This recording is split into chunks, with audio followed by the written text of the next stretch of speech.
സ്വാഗതം. പകൽ വാർത്ത ആരംഭിക്കുകയാണ്. ആദ്യം നോക്കാം.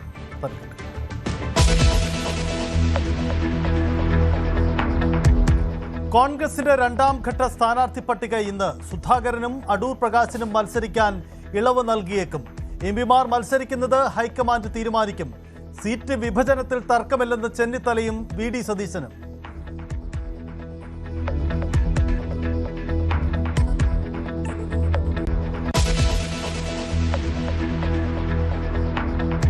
പ്രഖ്യാപനം വൈകിയത് എംപിമാരുടെ ഇളവിലെ തർക്കത്തെ ചൊല്ലി. എംപിമാർ മത്സരിക്കുന്നതിനെ എതിർത്ത് VD സതീശൻ. തർക്കം ദോഷം ചെയ്യുമെന്ന് ചെന്നിത്തല. എൽദോസ് കുന്നപ്പള്ളിക്കായി കളത്തിലിറങ്ങി യാക്കോബായ സഭ.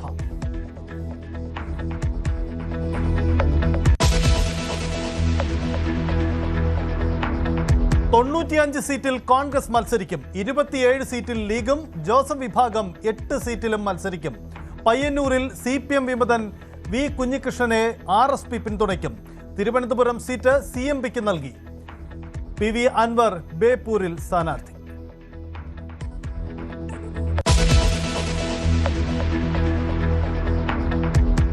സ്ഥാനാർത്ഥി നിർണയത്തിൽ ലീഗിലും പ്രതിഷേധം. തിരൂരങ്ങാടിയിൽ PMA സമീറിനെ സ്ഥാനാർത്ഥിയാക്കിയതിനെതിരെ അബ്ദുൾ റഹ്മാൻ രണ്ടത്താണി. അതൃപ്തി തുറന്നു പറഞ്ഞ് വനിതാ ലീഗും. ഫാത്തിമ തെഹ്ലിയെ വനിതാ ലീഗല്ലെന്ന് നൂർബിന റഷീദ്.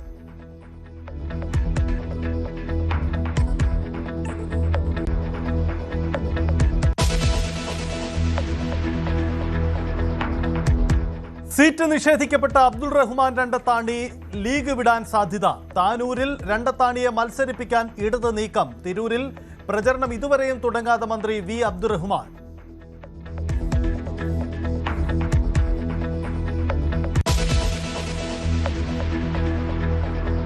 കൂത്തുപറമ്പിൽ KP മോഹൻ ഇല്ല.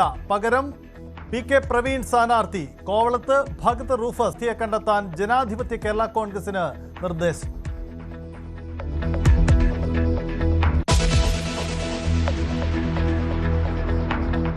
വിമത ഭീഷണി മറികടക്കാൻ കിണഞ്ഞു പരിശ്രമിച്ച് CPM. വിമതർക്ക് മറുപടി നൽകാൻ നേതാക്കൾ നേരിട്ടിറങ്ങും. ധർമ്മടം LDF കൺവെൻഷൻ ഇന്ന് നടക്കും. പിണറായി വിജയനും MV ഗോവിന്ദനും ബിനോയ് വിശ്വവും കൺവെൻഷനിൽ. തളിപ്പറമ്പ് മണ്ഡലം കൺവെൻഷനിൽ MV ജയരാജനും പങ്കെടുക്കും.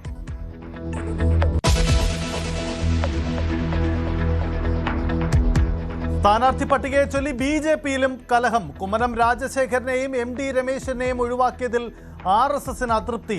ചെങ്ങന്നൂർ ഉറപ്പിച്ചിരുന്ന സന്ദീപ് വചസ്പതിയെ ഹരിപ്പാട് സ്ഥാനാർത്ഥിയാക്കിയതിൽ പ്രാദേശിക പ്രതിഷേധം. തൃപ്പൂണിത്തറ 2020 വിട്ടുകൊടുത്തതിലും അമർഷം.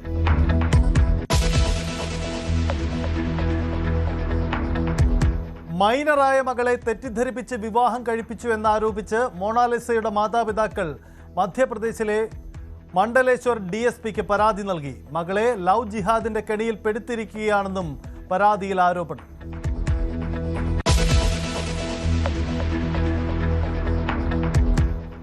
ദേശീയ സുരക്ഷാ മേധാവി അലി ലാരിജാനി കൊല്ലപ്പെട്ടതായി സ്ഥിരീകരിച്ച് ഇറാൻ. മകനെയും സഹായിയെയും കൊലപ്പെടുത്തി ഇസ്രയേൽ. പ്രതികാരം ചെയ്യുമെന്ന് റവല്യൂഷണറി ഗാർഡ്. അമേരിക്കയെ സഹായിക്കാത്ത നാറ്റോ രാജ്യങ്ങൾക്ക് ട്രംപിന്റെ രൂക്ഷ വിമർശനം.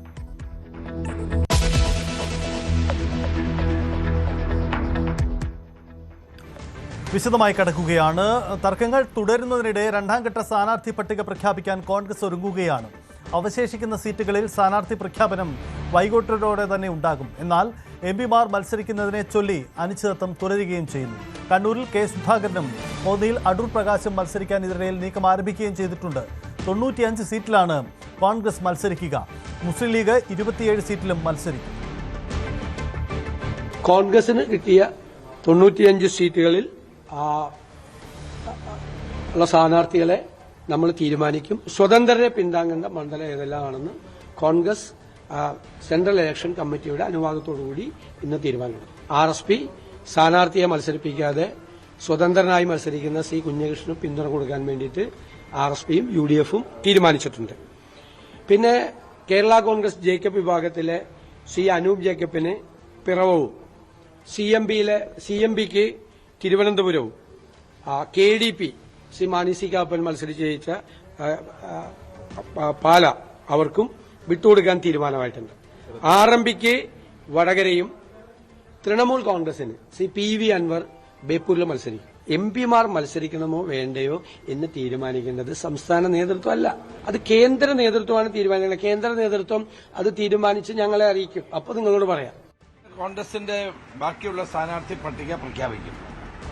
നിങ്ങൾ പറയുന്ന പോലെ ഒരു പ്രശ്നവും ഇതിനകത്ത് കോൺഗ്രസിന്റെ സ്ഥാനാർത്ഥി നിർണയത്തിലില്ല. പക്ഷെ ഞങ്ങൾക്ക് ചില പ്രൊസീജിയർ, ഞങ്ങളൊരു കേരള പാർട്ടിയല്ല, ദേശീയ പാർട്ടിയാണ്. CPM-നെ പോലുള്ള കേരള പാർട്ടി ആയിരുന്നെങ്കിൽ ഞങ്ങൾക്ക് ഇവിടെ തീരുമാനിക്കാമായിരുന്നു. ഞങ്ങൾ ദേശീയ തലത്തിലുള്ള പാർട്ടി ആയതുകൊണ്ട് അതിന്റേതായ നടപടിക്രമങ്ങളുണ്ട്. സ്ക്രീനിംഗ് കമ്മിറ്റിയുണ്ട്, CEC ഉണ്ട്. ആ നടപടിക്രമങ്ങൾ ഞങ്ങൾക്ക് പാലിച്ചേ മതിയാവുകയുള്ളൂ. അപ്പൊ അതുകൊണ്ടാണ് 1-2 ദിവസം, പിന്നെ ഇത്രയും പെട്ടെന്ന് ഈ സമയം വളരെ കുറവാണ്. ഡാൻ കുര്യൻ ചേരുന്നു. ഡാൻ, എന്തായാലും സുപ്രധാനമായ പ്രഖ്യാപനത്തിന് കോൺഗ്രസ് ഒരുങ്ങുകയാണ്. ഏറ്റവും ഒടുവിൽ ലഭിക്കുന്ന വിവരമനുസരിച്ച് 2 MP മാർ അടൂർ പ്രകാശിനും K സുധാകരനും ഇളവുണ്ടാകുമോ, അതോ ഇന്നത്തെ പട്ടികയിൽ ആ പേരുകൾ ഉൾപ്പെടാതിരിക്കാനാണോ സാധ്യത?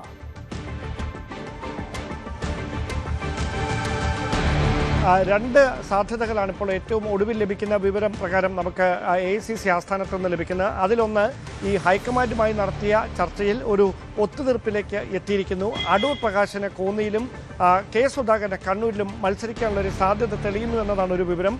മറ്റൊന്ന്, ഇപ്പോൾ പുറത്തു വരാൻ പോകുന്ന 37 പേരുടെ പട്ടികയിൽ കോന്നിയും കണ്ണൂരും ഒരുപക്ഷെ ഒഴിച്ചിട്ടേക്കും. മറ്റ് മണ്ഡലങ്ങളുടെ കാര്യമായിരിക്കാം ഇപ്പോൾ പ്രഖ്യാപിക്കുക. ആ രണ്ട് മണ്ഡലങ്ങളുടെ കാര്യത്തിൽ പ്രഖ്യാപനം വൈകിയേ ഉണ്ടാകൂ എന്നുള്ള സൂചനകളുമുണ്ട്. പക്ഷേ MP-മാർക്ക് ഇളവ് അനുവദിക്കാനുള്ള ഒരു നീക്കത്തിലേക്ക് ഹൈക്കമാൻഡ് എത്തുകയാണ്. കാരണം ഈ ചുരുങ്ങിയ സമയത്തിനുള്ളിൽ ഒരു പൊട്ടിത്തെറി ഉണ്ടായാൽ അവരെ പരിഗണിക്കാതെ മുമ്പോട്ട് പോവുകയും പിന്നീട് അതൊരു പൊട്ടിത്തെറിയിലേക്ക് നീങ്ങുകയും ചെയ്താൽ ഈ നല്ല സ്ഥാനാർത്ഥികളെ പ്രചാരണ രംഗത്ത് സജീവമാക്കുന്നതുമായി ബന്ധപ്പെട്ട് UDF-ന് ഉണ്ടാകാനിടയുള്ള മേൽക്കൈയെ അത് പ്രതികൂലമായി ബാധിക്കുമെന്നും അത് ജയസാധ്യതകൾക്ക് ഇവരെ മങ്ങലേൽപ്പിക്കുമെന്നും വടക്കൻ കേരളത്തിൽ പ്രത്യേകിച്ച് കണ്ണൂരിലടക്കം അതിന്റെ പ്രതിഫലനം വലുതായിരിക്കുമെന്നൊരു വിലയിരുത്തലുണ്ട്. KPCC അധ്യക്ഷൻ സണ്ണി ജോസഫ് മത്സരിക്കുന്ന പേരാവൂരിലടക്കം അതിന് പ്രത്യാഘാതങ്ങൾ ഉണ്ടാകുമെന്ന ആശങ്ക കോൺഗ്രസ് നേതൃത്വത്തിനുണ്ട്. അതുകൊണ്ടാണ് ഇങ്ങനെയൊരു നിർണായക ഘട്ടത്തിൽ ഈഴവ സമൂഹത്തിന്റെ പിന്തുണ കൂടി ഉറപ്പാക്കുന്ന ലക്ഷ്യത്തോടെ ശിവഗിരി പടം മുമ്പോട്ട് വെച്ചിരിക്കുന്ന ഈ 2 പ്രധാനപ്പെട്ട നേതാക്കളെ നിയമസഭാ തെരഞ്ഞെടുപ്പിൽ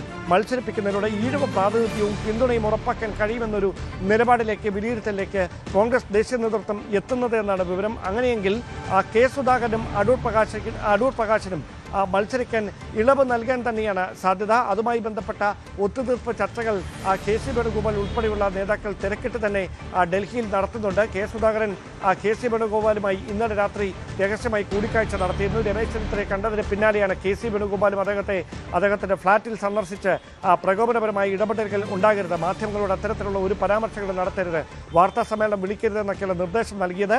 അതിന് പിന്നാലെ ഈ 2 MP-മാരും നോൺ ഒബ്ജക്ഷൻ സർട്ടിഫിക്കറ്റ് വാങ്ങുന്നതിന് വേണ്ടി, ബാധ്യതരഹിത സർട്ടിഫിക്കറ്റ് വാങ്ങുന്നതിന് വേണ്ടിയിട്ടുള്ള നടപടികളൊക്കെ ആരംഭിച്ചിരുന്നു. അത് കൃത്യമായൊരു സൂചനയായി തന്നെയാണ് വ്യാഖ്യാനിക്കപ്പെടുന്നത്. അങ്ങനെയാണെങ്കിൽ വൈകുന്നേരം 4 മണിയോടെയോ അല്ലെങ്കിൽ 4 മണിക്ക് ശേഷമോ ഇതുമായി ബന്ധപ്പെട്ട നിർണായകമായ പ്രഖ്യാപനമുണ്ടാകാം.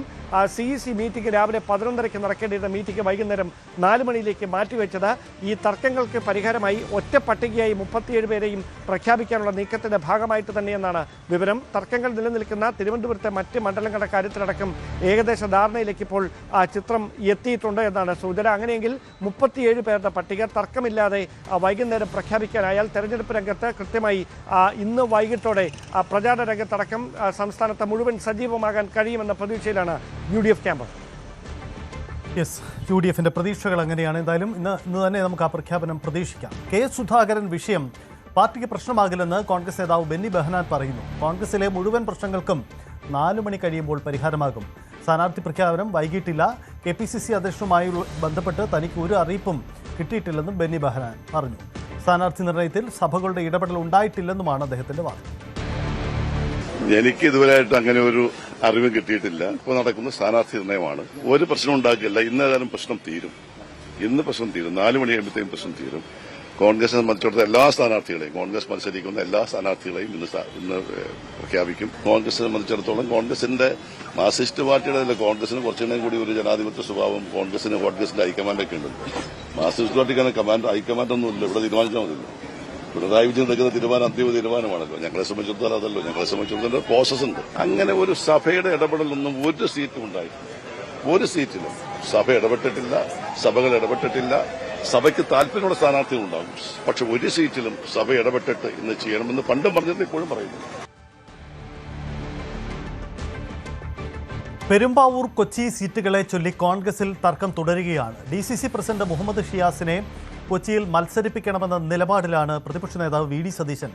ദീപ്തി മേരി വർഗീസിനായി AICC ജനറൽ സെക്രട്ടറി KC വേണുഗോപാലും കളത്തിലുണ്ട്. അതിനിടെ കൊച്ചിയിൽ ദീപ്തി മേരി വർഗീസിനായി പോസ്റ്ററുകൾ പ്രിന്റ് ചെയ്തു തുടങ്ങി. പെരുമ്പാവൂർ സീറ്റ് തുലാസിലായതോടെ യാക്കോബായ സഭയുടെ പിന്തുണ ഉറപ്പാക്കുകയാണ് എൽദോസ് കുന്നപ്പള്ളി.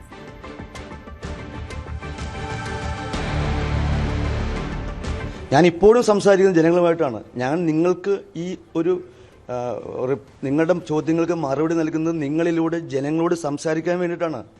അവരുടെ പിന്തുണ എനിക്കുണ്ട്. ബോധ്യപ്പെടാനും അംഗീകരിക്കാനും അനൗൺസ് ചെയ്യാനും സമയമുണ്ടല്ലോ. ഇന്ന് ലാസ്റ്റ് നിമിഷം അല്ലല്ലോ. അല്ല, ലാസ്റ്റ് ഡേ ആണ്. ലാസ്റ്റ് നിമിഷം അല്ലല്ലോ. ഡേക്ക് ഇനിയും ഇല്ലേ. എല്ലാ സഭയുടെയും പിന്തുണ എനിക്കുണ്ട്. ക്രിസ്ത്യൻ സഭ മാത്രമല്ല, മുസ്ലിം സഹോദരങ്ങളുടെ പിന്തുണ എനിക്കുണ്ട്. ഹൈന്ദവ സഹോദരങ്ങളുടെ പിന്തുണ എനിക്കുണ്ട്. എനിക്ക് വലിയ ലീഡ് ജയിക്കാൻ പറ്റും. കേരള ചരിത്രത്തിൽ, പെരുമ്പാവൂർ ചരിത്രത്തിൽ ആദ്യമായിട്ടാണല്ലോ എല്ലാ പഞ്ചായത്തിലും മുനിസിപ്പാലിറ്റിയിലും ഭരണം കിട്ടിയത്.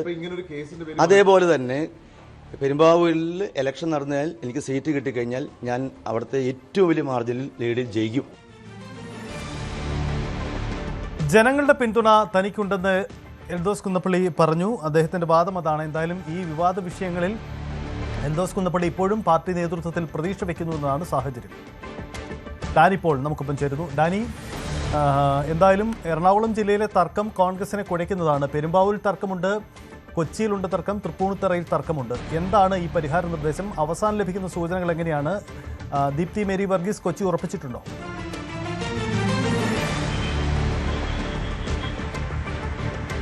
സജിത്ത്, ഇപ്പോഴും ചിത്രം വ്യക്തമല്ലാത്തൊരു സാഹചര്യത്തിൽ തന്നെയാണ് മുന്നോട്ട് പോകുന്നത്. കാരണം പലരും ആ സീറ്റിൽ വാദമുന്നയിക്കുന്നു. കൊച്ചി സീറ്റിലേക്ക് വരികയാണെങ്കിൽ കൊച്ചിയിൽ ദീപ്തി മേരി വർഗീസിന് വേണ്ടി പോസ്റ്ററുകൾ ഒരു ഭാഗത്ത് വരുമ്പോൾ മുഹമ്മദ് ഷിയാസിനെ സ്വാഗതം ചെയ്തുകൊണ്ട് മറുഭാഗത്ത് ഓൺലൈനിൽ പോസ്റ്ററുകളും പ്രചരണവും എല്ലാം തന്നെ ആരംഭിക്കുകയും ചെയ്യുന്നു. ഇത് ആരെയാണ് അങ്ങോട്ട് വിളിക്കുന്നതെന്നത് സംബന്ധിച്ച് കൃത്യമായ ഒരു ഉത്തരം ഇതുവരെ നൽകാനായിട്ട് സാധിച്ചിട്ടില്ല നേതൃത്വത്തിന്.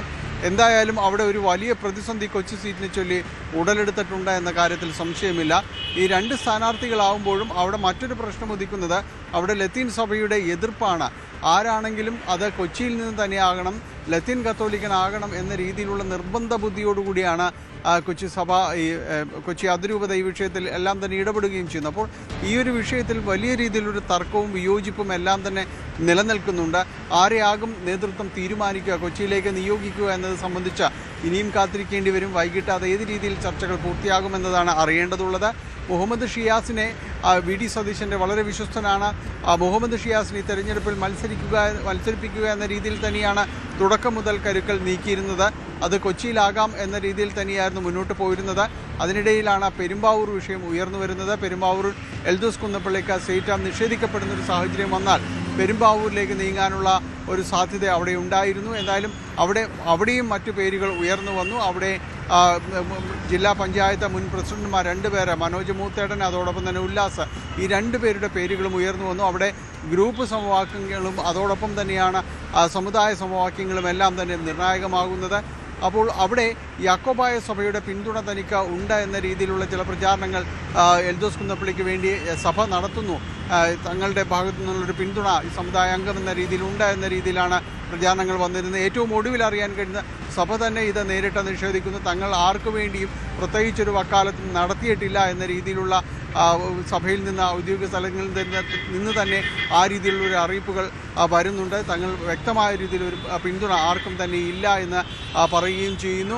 ഈ രീതിയിലുള്ള തർക്കങ്ങളെല്ലാം തന്നെ നീണ്ടുപോകുന്നു. തൃപ്പൂണിത്തുറ സീറ്റിനെ ചൊല്ലിയും തർക്കം നിലനിൽക്കുന്നുണ്ട്.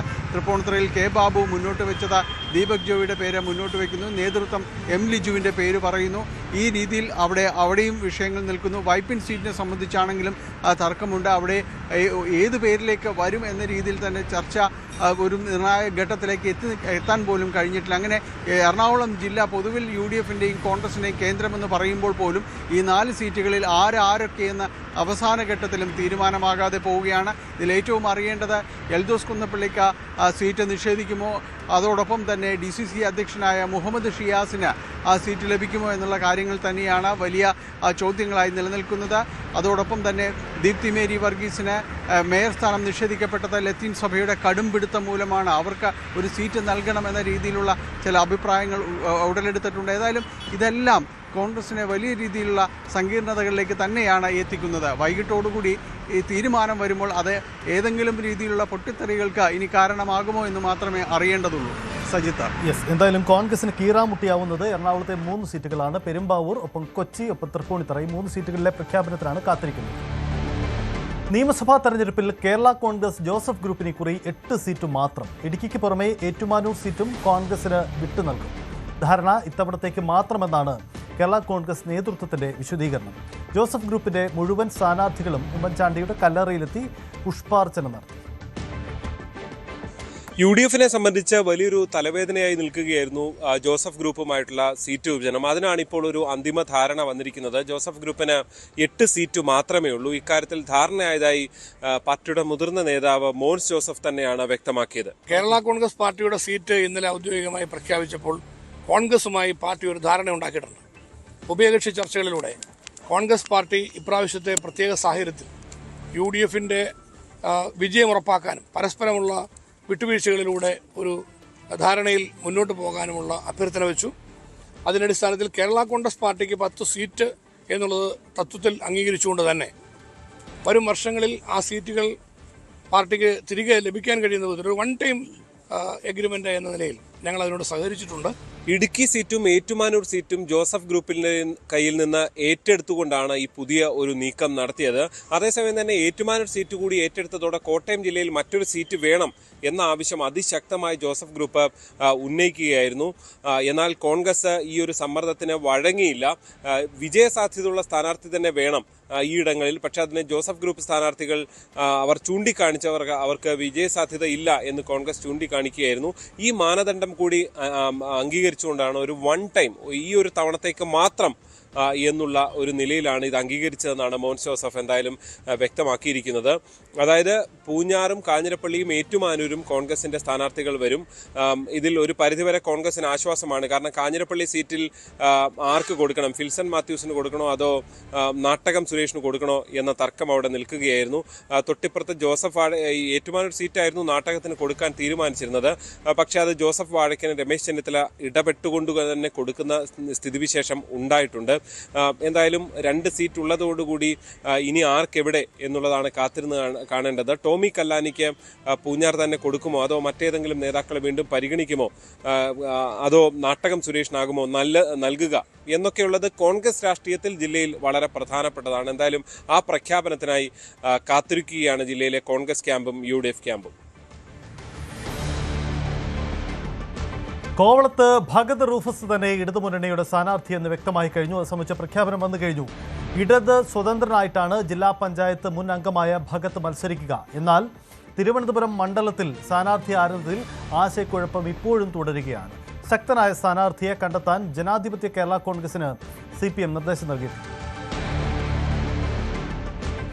ഇടതുമുന്നണിയിലെ 2 ജനതാ പാർട്ടികൾ തമ്മിലുള്ള തർക്കമാണ് കോവളം സീറ്റ് 2 പേർക്ക് കൊടുക്കേണ്ട തീരുമാനത്തിലേക്ക് CPMനെ എത്തിച്ചത്. ഇപ്പോൾ RJDക്കൊപ്പമുള്ള നീലലോഹിദാസ് നാടാറാണ് കഴിഞ്ഞ തവണ അവിടെ മത്സരിച്ചത്. അദ്ദേഹം ജനതാദളിൻ്റെ ഭാഗമായിരുന്നു. പക്ഷേ ഇപ്പോൾ അദ്ദേഹം RJDയിലേക്ക് പോകുമ്പോൾ ആ സീറ്റും വേണമെന്ന നിലപാട് RJD സ്വീകരിച്ചു. എന്നാൽ ഈ ഇന്ത്യൻ സോഷ്യലിസ്റ്റ് ജനതാദൾ തങ്ങളുടെ സീറ്റ് വിട്ടു നൽകാൻ കഴിയില്ല നിലപാട് അവരും എടുത്തു. അതിനെ തുടർന്നാണ് തർക്കം രൂക്ഷമായത്. തുടർന്ന് 2 പേർക്കും നൽകേണ്ട അവിടെ ഒരു പൊതു സ്വാതന്ത്ര്യം മത്സരിപ്പിക്കാമെന്ന നിലപാടിലേക്ക് CPM നേതൃത്വം എത്തിച്ചേരുകയായിരുന്നു. അങ്ങനെയാണ് RJD വിട്ട് ISJDയിലേക്ക് എത്തിയ ഭഗത് റൂഫസിനെ സ്വതന്ത്ര സ്ഥാനാർത്ഥിയായി കോവളത്ത് മത്സരിപ്പിക്കാനുള്ള തീരുമാനത്തിലേക്ക് ഇടതുമുന്നണി എത്തിച്ചേർന്നത്.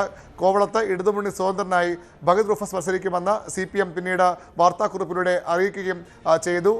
അതായത് ISJDയുടെ ഒരു സീറ്റ് ഇത്തവണ അവർക്ക് കുറച്ച് മാത്രമേ അവരുടെ അക്കൗണ്ടിലേക്ക് വരികയുള്ളൂ. എന്നാൽ തിരുവനന്തപുരത്ത് ഇപ്പോഴും തർക്കം തുടരുകയാണ്. തിരുവനന്തപുരം ജനാധിപത്യ കേരള കോൺഗ്രസിൻ്റെ സീറ്റാണ്. ആന്റണി രാജുവിന് അവിടെ അയോഗ്യതാ ഭീഷണി മാറുമെന്ന പ്രതീക്ഷയിലായിരുന്നു ആ പാർട്ടി ഉണ്ടായിരുന്നത്. പക്ഷേ ഇന്നലെ ഹൈക്കോടതി വിധി കൂടി തിരിച്ചടിയായതോടുകൂടിയാണ് പകരക്കാരെ കണ്ടെത്താൻ അവിടെ ജനാധിപത്യ കേരള കോൺഗ്രസ് വിഷമിക്കുന്നത്. നടന്നത്. CPM ആ സീറ്റ് ഏറ്റെടുക്കാൻ ആലോചിച്ചുവെങ്കിലും സംസ്ഥാന നേതൃത്വം അതിനോട് അനുകൂലമായി പ്രതികരിച്ചില്ല. ഒരു ഘടകകക്ഷിയുടെ സീറ്റും ഇത്തവണ ഏറ്റെടുക്കേണ്ടതാണ് CPM നിലപാട്. അത് ജനാധിപത്യ കേരള കോൺഗ്രസിന്റെ കാര്യത്തിലും അങ്ങനെ തന്നെ മതിയെന്ന് മുഖ്യമന്ത്രിയും CPM സംസ്ഥാന നേതൃത്വവും സ്വീകരിക്കുകയായിരുന്നു. തുടർന്ന് 4 പേരുകൾ ജനാധിപത്യ കേരള കോൺഗ്രസ് നേതൃത്വം CPM-നെ അറിയിച്ചു. പക്ഷേ 4 പേർക്കും വിജയസാധ്യതയില്ല എന്ന് കണ്ടുകൊണ്ട് മറ്റൊരു പേര് നിർദ്ദേശിക്കാൻ CPM അവരോട് ആവശ്യപ്പെടുകയായിരുന്നു. ഏതായാലും CP ജോൺ, CMB-യുടെ CP ജോണാണ് അവിടെ UDF-ന്റെ സ്ഥാനാർത്ഥി. BJP സ്ഥാനാർത്ഥി ഇതുവരെ തീരുമാനിച്ചിട്ടില്ല. അവിടെ ഒരു വിജയ സാധ്യതയുണ്ട്, മണ്ഡലം നിലനിർത്താനാകുമെന്ന പ്രതീക്ഷ CPM-ന്. അതുകൊണ്ട് തന്നെ ശക്തനായ സ്ഥാനാർത്ഥിയെ കണ്ടെത്താനാണ് ഇപ്പോൾ ഇടതുമുന്നണിയുടെ ശ്രമം. LDF സ്വതന്ത്രനായി മത്സരിക്കാനുള്ള സാധ്യത തള്ളാതെ ലീഗ് നേതാവ് അബ്ദുൾ റഹ്മാൻ രണ്ടത്താണി. മുസ്ലിം ലീഗ് സ്ഥാനാർത്ഥി പ്രഖ്യാപനത്തിൽ പരസ്യമായി പ്രതിഷേധിച്ച അബ്ദുൾ റഹ്മാൻ രണ്ടത്താണി അടക്കം അതൃപ്തരുമായി CPM നേരത്തെ തന്നെ ചർച്ച നടത്തിയിരുന്നു. രണ്ടത്താണി ലീഗ് വിടുകയും താനൂരിൽ സ്ഥാനാർത്ഥിയാകുകയും ചെയ്താൽ അബ്ദുൾ റഹ്മാൻ തിരൂരിലേക്ക് മാറും. സ്ഥാനാർത്ഥി പ്രഖ്യാപനം വന്ന് 3 ദിവസമായിട്ടും താനൂരിൽ അബ്ദുൾ റഹ്മാൻ പ്രചരണം തുടങ്ങിയിട്ടില്ല. തിരൂരങ്ങാടിയിൽ ലീഗ് സ്ഥാനാർത്ഥി PMA സമീറിനെതിരെയാണ് രണ്ടത്താണി പരസ്യമായി പ്രതിഷേധിച്ചത്.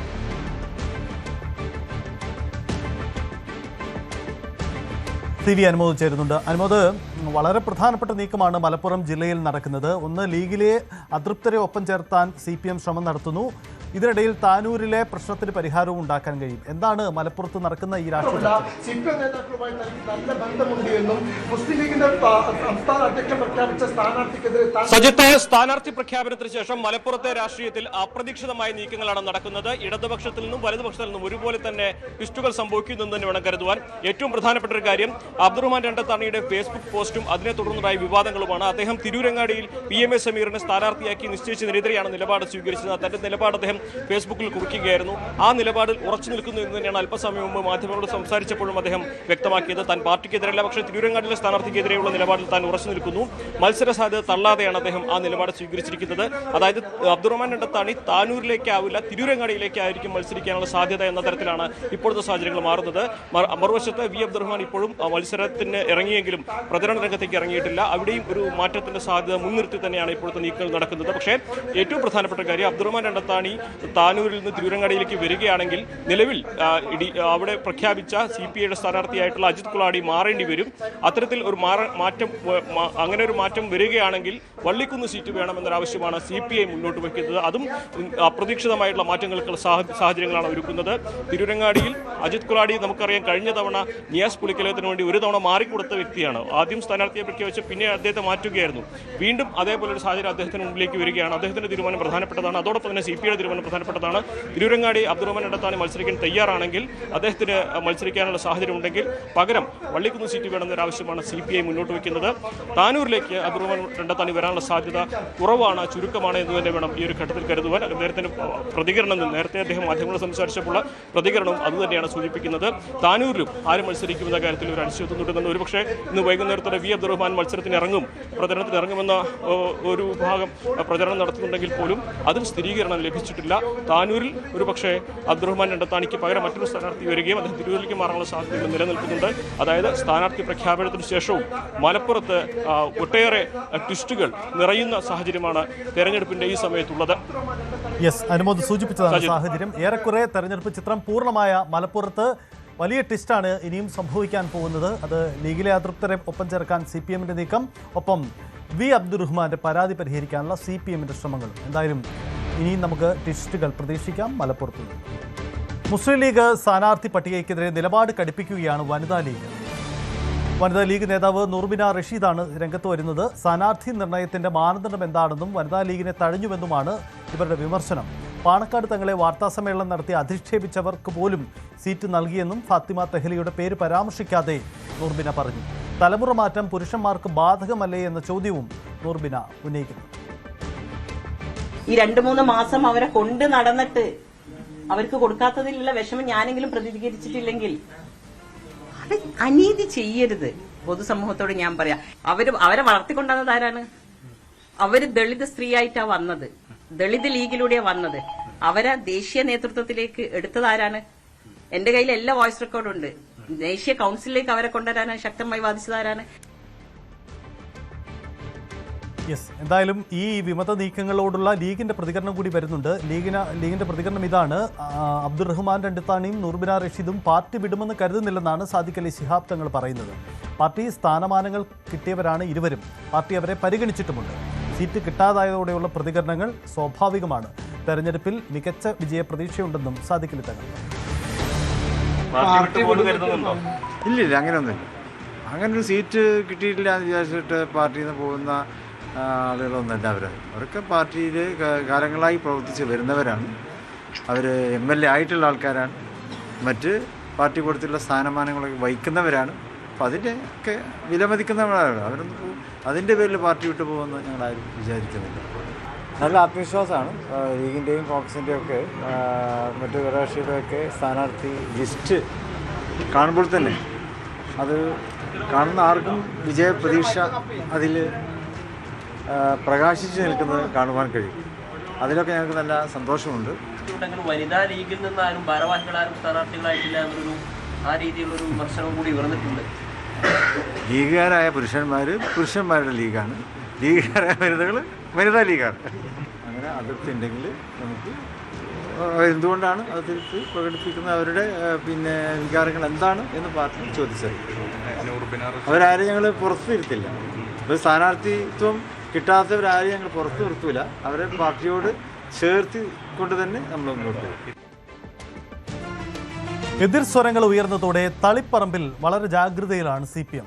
മണ്ഡലം കൺവെൻഷൻ ഇന്ന് MV ജയരാജനാണ് ഉദ്ഘാടനം ചെയ്തത്. മുഖ്യമന്ത്രി പിണറായി വിജയനും ഇന്ന് ജില്ലയിലുണ്ട്. അതേസമയം തളിപ്പറമ്പിൽ CPM വിമതൻ TK ഗോവിന്ദനെ പിന്തുണയ്ക്കുന്നതിൽ കോൺഗ്രസിൽ ചില എതിർ ശബ്ദങ്ങളും ഉയർന്നിട്ടുണ്ട്. മണ്ഡലത്തിലെ അനുകൂല സാഹചര്യം മുതലാക്കാൻ പാർട്ടി സ്ഥാനാർത്ഥി തന്നെ വേണമെന്ന നിലപാടിലാണ് അണികളും ഒരു വിഭാഗം നേതാക്കളും എന്നതാണ് സാഹചര്യം.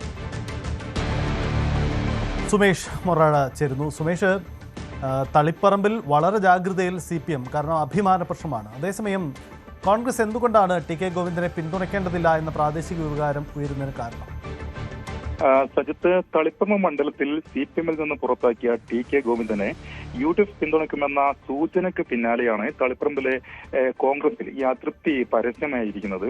അതായത് തളിപ്പറമ്പ് മണ്ഡലത്തെ സാഹചര്യം മുതലാക്കുന്നതിന് വേണ്ടി, അതായത് ഈ ഒരു അനുകൂല സാഹചര്യം നിലവിൽ ഈ കോൺഗ്രസ് പാർട്ടിക്കുണ്ട്. അത് മുതലാക്കുന്നതിന് വേണ്ടി ഈ പാർട്ടിക്ക് സാധിക്കുന്നില്ല എന്നുള്ള ഒരു വികാരമാണ് അവിടെ ഉണ്ടായിരിക്കുന്നത്. അത്തരം ഒരു വികാരം പ്രാദേശിക നേതൃത്വം അവിടെ മേൽഘടകത്തെ അറിയിച്ചിട്ടുണ്ട്. അതായത് നിലവിലെ സ്ഥാനാർത്ഥി, അതായത് PK ശ്യാമള ടീച്ചർ എന്ന സ്ഥാനാർത്ഥി നിലവിൽ പാർട്ടിക്കിടയിൽ പോലും ഈ ഒരു അമർഷത്തിന് ഇടയാക്കിയ ഒരു സ്ഥാനാർത്ഥിയാണ്. പാർട്ടിക്കിടയിൽ പോലും അത്തരം ഒരു അമർഷമുണ്ട്. അതുകൊണ്ട് തന്നെ അത്തരം വോട്ടുകൾ കേന്ദ്രീകരിക്കുന്നതിന് വേണ്ടി അത്തരം ഒരു സ്ഥാനാർത്ഥി, അതായത് കോൺഗ്രസിൽ നിന്നുള്ള ഒരു സ്ഥാനാർത്ഥി തന്നെ വേണം. എന്നാൽ അത്തരം ഒരു സ്ഥാനാർത്ഥിയെ നിർത്തുന്നതിന് വേണ്ടി നേതൃത്വത്തിന് സാധിച്ചിട്ടില്ല എന്നുള്ള ഒരു പൊതുവികാരമാണ് അവിടെ ഉണ്ടായിരിക്കുന്നത്. അതായത് TK ഗോവിന്ദൻ മാത്രമേ UDF-ന്റെ ഒരു വിമത സ്വതന്ത്ര സ്ഥാനാർത്ഥിയായി പിന്തുണക്കുക എന്നുള്ള ഒരു തീരുമാനമായിരുന്നു ഈ UDF നേതൃത്വത്തിന്റെ, അല്ല കോൺഗ്രസിന്റെ നേതൃത്വത്തിന്റെ ഭാഗത്തു നിന്ന്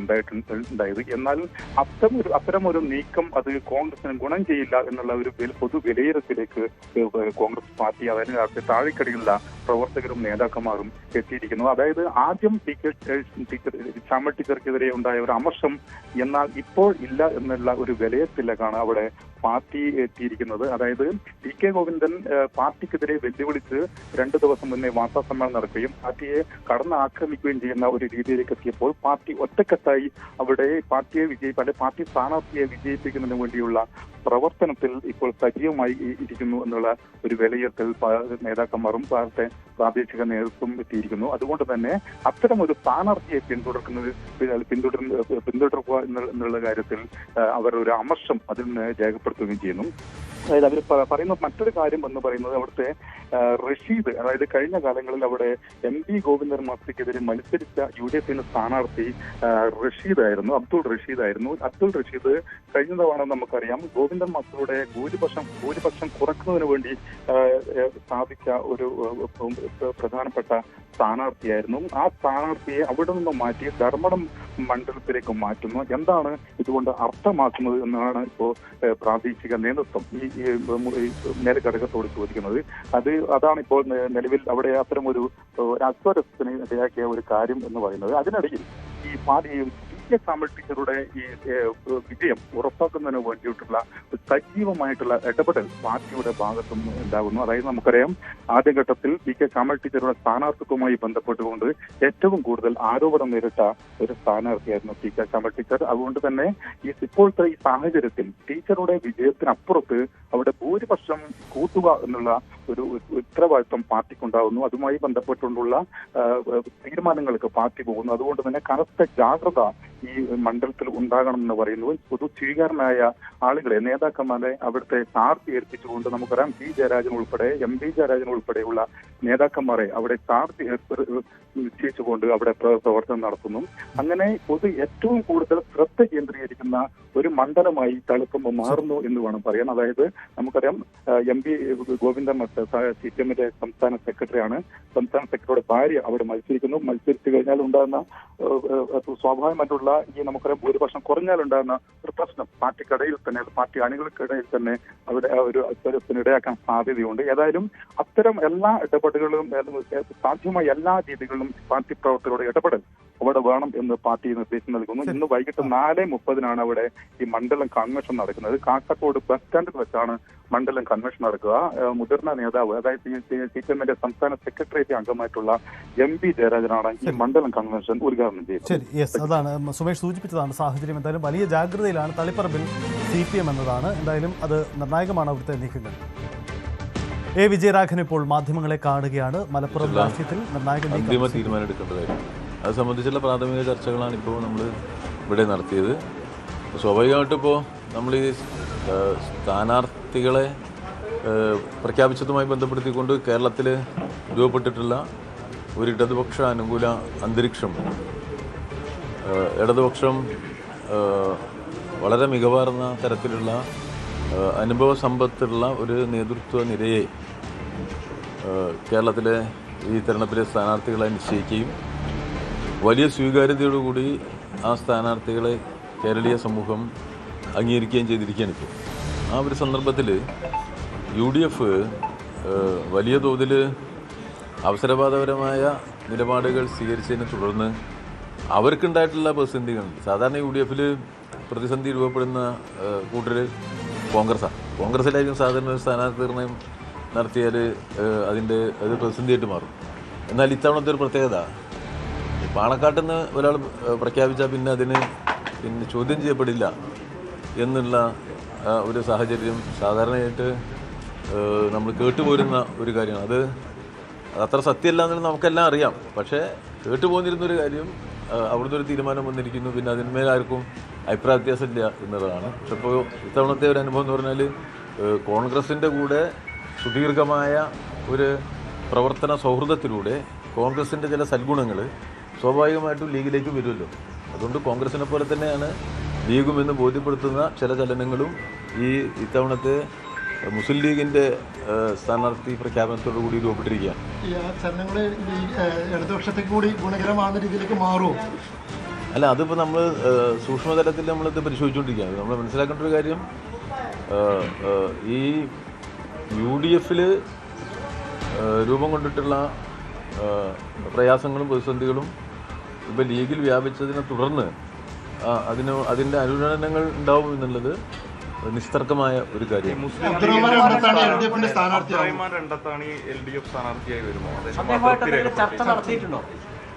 ഇത് അതൃപ്തി രേഖപ്പെടുത്തി ഞാൻ അംഗീകരിച്ചല്ലോ. ബാക്കിയുള്ളതൊന്നും എനിക്ക് പറയാൻ പറ്റുന്ന കാര്യങ്ങളല്ല. അല്ല, അങ്ങനെ പിന്നെ എന്താ ഈ പറയുന്നത്, അവരൊക്കെ പ്രധാനപ്പെട്ട നേതാക്കന്മാരല്ലേ. അവരത് അസംതൃപ്തി രേഖപ്പെടുത്തിയെന്ന് വലിയ ഈ അബ്ദുറഹ്മാൻ രണ്ടത്താണി എന്ന് പറഞ്ഞാൽ നമ്മൾ കണ്ടിട്ടുള്ളത് എന്താ വെച്ചാൽ, ലീഗിനെ കേരളീയ പൊതുസമൂഹത്തിൽ മുസ്ലിം ലീഗിൻ്റെ നയങ്ങളെ അബ്ദുറഹ്മാൻ രണ്ടത്താണിയെപ്പോലെ പ്രതിരോധിച്ച ഒരാളിൽ ആ നയങ്ങളെ മുസ്ലിം ലീഗിനെതിരായി വരുന്ന കാര്യങ്ങളെ പ്രതിരോധിക്കുകയും ലീഗിന് അനുകൂലമായി ഏത് കാര്യങ്ങളെയും ഏതളവ് വരെയും വ്യാഖ്യാനിക്കുകയും ചെയ്തിട്ടുള്ള ലീഗ് നേതാവാണ് അബ്ദുറഹ്മാൻ രണ്ടത്താണി. അത് നമ്മൾ മനസ്സിലാക്കാതെ പോരുത്. അത് MLA ആയിട്ടുണ്ട്. MLA ആകുക മാത്രമല്ല, ലീഗിൻ്റെ പ്രയാസം ഉണ്ടായ ഘട്ടങ്ങളിൽ, ലീഗ് ഡിഫെൻസീവിലും ബാക്ക് ഫുട്ടിലും ഇരുന്ന ഘട്ടങ്ങളിൽ മുസ്ലിം ലീഗിനെ ഏറ്റവും കൂടുതൽ പ്രതിരോധിച്ച് മുസ്ലിം ലീഗിൻ്റെ വക്താവായി കേരളീയ പൊതുസമൂഹത്തിൽ വന്നിട്ടുള്ളതാണ്. അദ്ദേഹം അസംതൃപ്തനായി എന്നത് ചെറിയൊരു കാര്യമില്ലല്ലോ. അത്രയും പ്രഗത്ഭനായിട്ടുള്ള ഒരാളെ ഇടതുപക്ഷത്തേക്ക് വരുന്ന ഗുണം ചെയ്യില്ലേ? അല്ല, അത് ഞാനിപ്പോൾ പറയാൻ പാടില്ല. അതൊക്കെ അദ്ദേഹം ഒരു പിന്നെ നല്ല ബന്ധമാണുള്ളത് എന്ന് പറഞ്ഞിട്ടുണ്ട് അദ്ദേഹം. അതൊരു സത്യമാണ്. ഒരുപാട് മുസ്ലിം ലീഗ് ഞങ്ങളൊക്കെ ഇവിടെ ഉള്ള ആൾക്കാർ ഞങ്ങളെല്ലാവരും നല്ല സൗഹൃദത്തിലാണ്. അത് സ്വാഭാവികമാണ്. അല്ല, ഇത് ഇതൊരു പൊളിറ്റിക്സ് അല്ലേ. അപ്പോൾ അതിൽ സ്വാഭാവികമായിട്ടും ഇപ്പം രൂപപ്പെട്ട ഒരു രാഷ്ട്രീയ അന്തരീക്ഷമാണ്. ആ രാഷ്ട്രീയ അന്തരീക്ഷത്തിൽ അതിൻ്റെ ഒരു ഉൽപ്പന്നം എന്ന് പറയുന്നത് ലീഗിന് അല്ലെങ്കിൽ UDFന് ഒരുമിച്ച് നിൽക്കാൻ കഴിയാത്തൊരു സാഹചര്യം രൂപപ്പെട്ടിട്ടുണ്ട്. അത്തരം ഒരു സാഹചര്യം രൂപപ്പെട്ടാൽ ആ രൂപപ്പെടുന്ന സാഹചര്യത്തോട് വളരെ പോസിറ്റീവായിട്ട് പ്രതികരിക്കുക.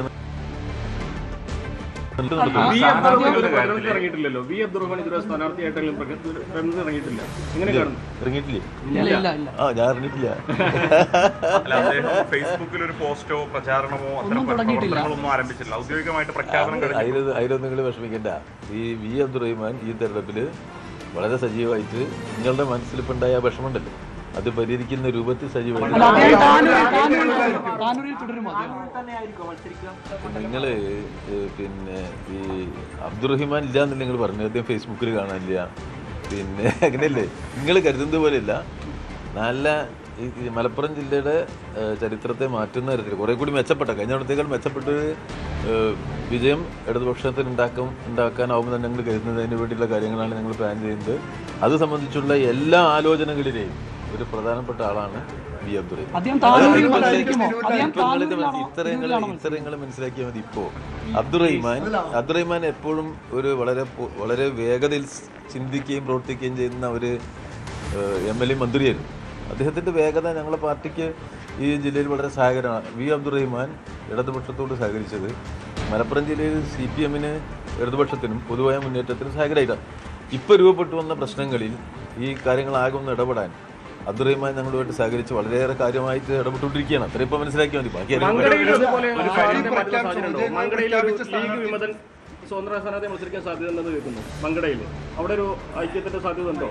അങ്ങനെ കേട്ടോ, അനുകൂലമാണെന്ന് തോന്നിയാൽ സ്ഥാനാർത്ഥികൾ പ്രഖ്യാപിച്ച സ്ഥലത്ത് അവരെ മാറ്റി മറ്റൊരാളെ പരിഗണിക്കുന്നത് CPM പരിഗണിക്കും. അങ്ങനെ സാധ്യതയുണ്ട്. അല്ല, CPM നോക്കണമെന്ന് വെച്ചാൽ ഇടതുപക്ഷ ജനാധിപത്യ മുന്നണിക്ക് ഈ തെരഞ്ഞെടുപ്പിൽ കൂടുതൽ MLA-മാരെ കിട്ടാൻ സഹായകരമായ ഒരു പശ്ചാത്തലം എവിടെ രൂപപ്പെട്ടു വന്നാലും അതിനെ ഉപയോഗപ്പെടുത്തുന്ന ഒരു നിലപാട് ഞങ്ങൾ സ്വീകരിക്കും. ഒരു സംശയമില്ല. അത് ആ നിലയിൽ ഒന്നിലേറെ സ്ഥാനാർത്ഥികളും ഈ തെരഞ്ഞെടുപ്പിലുണ്ട്.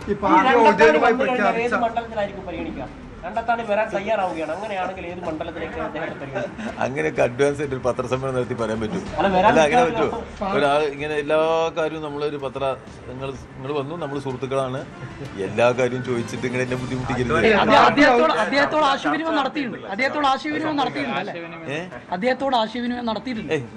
ഞാൻ പറഞ്ഞല്ലോ, ഇതിപ്പോ ഞാൻ ആരോടും ആശയവിനിമയം നടത്തിയിട്ടില്ല.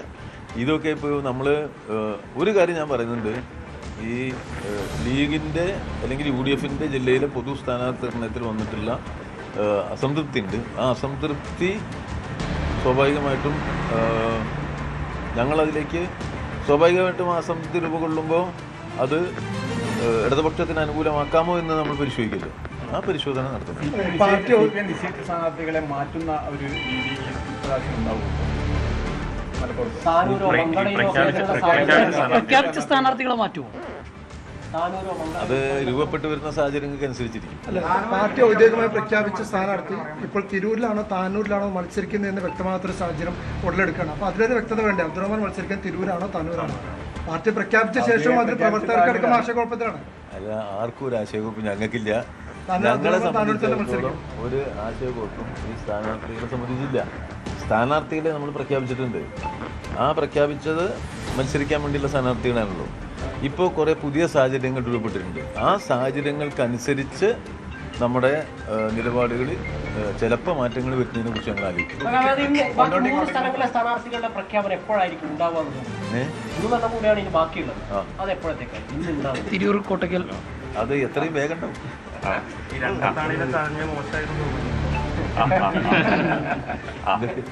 ഞാൻ പറഞ്ഞല്ലോ, അതിൽ ഒരു വ്യക്തി തടയപ്പെടുന്നു എന്നുള്ളതല്ല, ഒരു പ്രസ്ഥാനത്തെക്കുറിച്ച് രാജ്യത്തുണ്ടാക്കിയ തെറ്റായ ഒരു ഇംപ്രഷൻ ഇല്ലാതായി എന്നതാണ്. അതിലെ ഏറ്റവും പ്രധാനപ്പെട്ട ഭാഗം അതാണ്.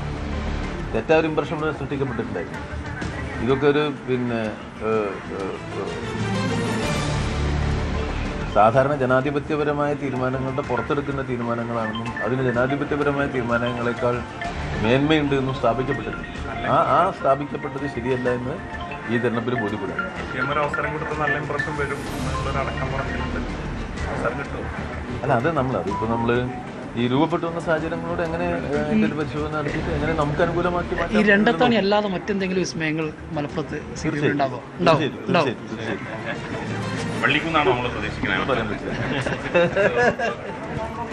എ വിജയരാഘവനാണ് മാധ്യമങ്ങളെ കണ്ടത്. അദ്ദേഹത്തിൻ്റെ പരിധിയിൽ നിന്ന് പറയാവുന്ന പരമാവധി കാര്യങ്ങളും പറഞ്ഞു. ഒരു കാര്യം വ്യക്തമാണ്, ലീഗ് അതൃപ്തരെ ഒപ്പം ചേർത്താൻ CPM വലിയ തന്ത്രം വരഞ്ഞിട്ടുണ്ട്. ആ തന്ത്രത്തിൻ്റെ പ്രതിഫലനം ഉണ്ടാവുമെന്ന് പറഞ്ഞു. അബ്ദുറഹ്മാൻ രണ്ടത്താണി സ്ഥാനാർത്ഥിയാവാനുള്ള എല്ലാ സാധ്യതയുമാണ്. അതിൻ്റെ ഒരു പ്രഖ്യാപനം മാത്രമേ വരാനുള്ളൂ എന്ന സൂചനയാണ് വിജയരാഘവനും പങ്കുവയ്ക്കുന്നത്. അതിനപ്പുറം മറ്റ് ചില മണ്ഡലങ്ങളിൽ കൂടി ലീഗ് അതൃപ്തരെ ഒപ്പം ചേർത്താനുള്ള നീക്കം ഉണ്ടാകുമെന്ന സൂചന കൂടിയാണ്. CPM-നെ സംബന്ധിച്ച് വലിയ പ്രതീക്ഷയില്ലാത്ത ജില്ലയാണ് മലപ്പുറം. അവിടെ ലീഗിൻ്റെ അതൃപ്തി പ്രയോജനം.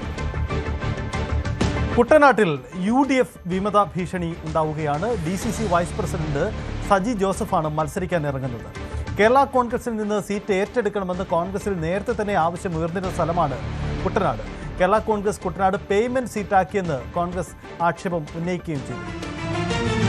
ശരണ്യ സ്നേഹത്തിൽ ചേർന്നു. ശരണ്യ, വളരെ പ്രധാനപ്പെട്ട നീക്കമാണ്. കുട്ടനാട് സീറ്റ് കോൺഗ്രസ് ഏറ്റെടുക്കണമെന്ന ആവശ്യമുണ്ടെങ്കിൽ കൂടിയും സീറ്റ് വീതം വെപ്പിൽ അത് കേരള കോൺഗ്രസിന് തന്നെ പോയി. അതിൻ്റെ പ്രതിഷേധം കൂടിയാണോ ഈ നീക്കത്തിൽ? അത് എത്ര കണ്ട് കുട്ടനാട്ടിൽ പ്രതിഫലിക്കും?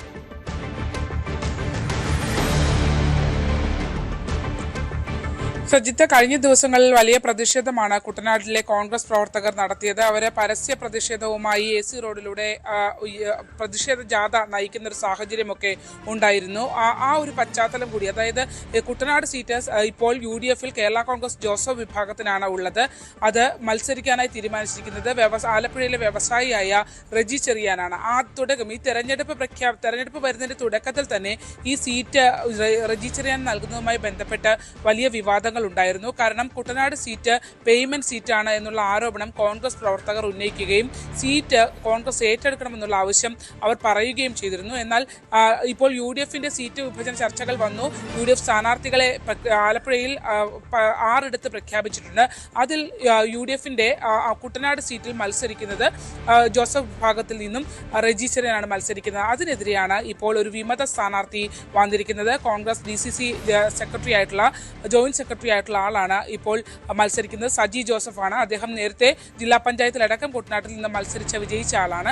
സജി ജോസഫിനെ മത്സരിപ്പിക്കണമെന്നുള്ള ആവശ്യം നേരത്തെ തന്നെ ഉയർന്നിരുന്നു. ഒപ്പം തന്നെ അല്ലെങ്കിൽ കോൺഗ്രസിലെ മറ്റേതെങ്കിലും നേതാക്കന്മാർ മത്സരിക്കണമെന്നുള്ള ഒരു ആവശ്യമായിരുന്നു കുട്ടനാട്ടിൽ കോൺഗ്രസ് പ്രവർത്തകരുടെ ഭാഗത്തു നിന്നുണ്ടായിരുന്നത്. അത് നേതൃത്വം പരിഗണിച്ചില്ല എന്നുള്ള പ്രതിഷേധം കൂടി ഉണ്ടായിരുന്നു. അതാണ് കഴിഞ്ഞ ദിവസം തെരുവിലിറങ്ങിയ ഒരു പ്രതിഷേധത്തിലേക്ക് അവർ എത്തുകയും ചെയ്തിട്ടുള്ളത്. ഇന്നിപ്പോൾ സജി ജോസഫ് താൻ മത്സരിക്കുകയാണ് എന്ന് അറിയിച്ചിട്ടുണ്ട്. അദ്ദേഹം കുട്ടനാട് സീറ്റിൽ കോൺഗ്രസിന്റെ ജില്ലാ നേതാവായ സജി ജോസഫ് വിമത സ്ഥാനാർത്ഥിയായി മത്സരിക്കുമെന്നുള്ളതാണ്. UDF സ്ഥാനാർത്ഥിക്കെതിരെയായിരിക്കും സജി ജോസഫിന്റെ മത്സരം നടക്കുക. ഇതോടുകൂടി ഈ കുട്ടനാട് സീറ്റിനെ സംബന്ധിച്ച് LDF-നെ സംബന്ധിച്ച് അവർക്ക് അതൊരു ഉറച്ച സീറ്റ് അല്ലായിരുന്നു കുട്ടനാട്ടിൽ.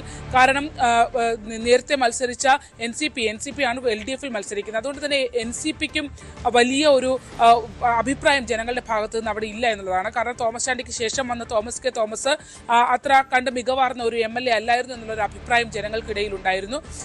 ഈ CPM-ഉം ആ സീറ്റ് ഏറ്റെടുക്കണമെന്നുള്ള ആവശ്യം കുട്ടനാട്ടിലെ CPM പ്രവർത്തകർക്കുമുണ്ട്. പക്ഷേ ഇത് രണ്ടും LDF ആണെങ്കിലും UDF ആണെങ്കിലും അവരുടെ ഘടകകക്ഷികൾക്ക് കൊടുക്കുകയാണ്. അതിൽ ഇത്തരത്തിൽ സ്ഥാനാർത്ഥികൾ വരികയും ചെയ്യുന്നു. തുടർച്ചയായ ഒരു അവഗണനയാണ് കുട്ടനാടിനോടുള്ളതെന്നുള്ള ആക്ഷേപം വിവിധ മുന്നണികൾക്ക് ഉണ്ട് എന്നുള്ളതാണ്. അതിന്റെ ഒരു പശ്ചാത്തലത്തിൽ കൂടി ഇപ്പോൾ കുട്ടനാട്ടിൽ കൂടുതൽ പൊട്ടിത്തെറികൾ, അതായത് ഒരു വിമത സ്ഥാനാർത്ഥിത്വത്തിലേക്കുള്ള ഒരു പൊട്ടിത്തെറിയിലേക്ക് കാര്യങ്ങൾ എത്തി നിൽക്കുന്നു എന്നുള്ളതാണ്.